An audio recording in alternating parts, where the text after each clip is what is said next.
Au Tchad, après la dénonciation de l'accord de coopération avec la France, le départ complet des troupes françaises est fixé au 31 janvier 2025.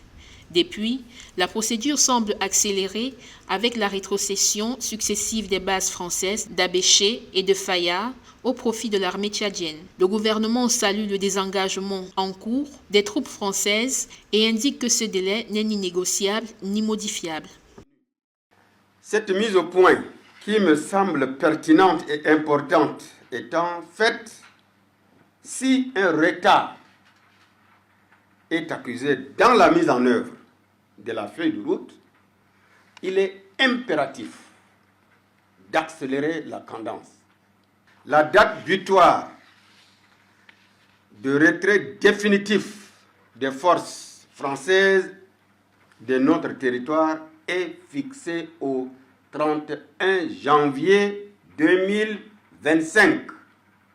Comme vous le savez bien, ce délai n'est ni négociable, ni modifiable. Les accords dénoncés concernent exclusivement le domaine militaire et sécuritaire entre les deux pays. Les autres champs de la coopération ne sont pas touchés. Mais les autorités tchadiennes dénoncent les déclarations condescendantes et inadmissibles des autorités françaises qui ravivent les sentiments anti-français en Afrique. Notre pays a pris sa décision librement, mûrement et souverainement, sans s'arrimer à un quelconque agenda extérieur. Nous n'avons nullement suivi une orientation de qui que ce soit.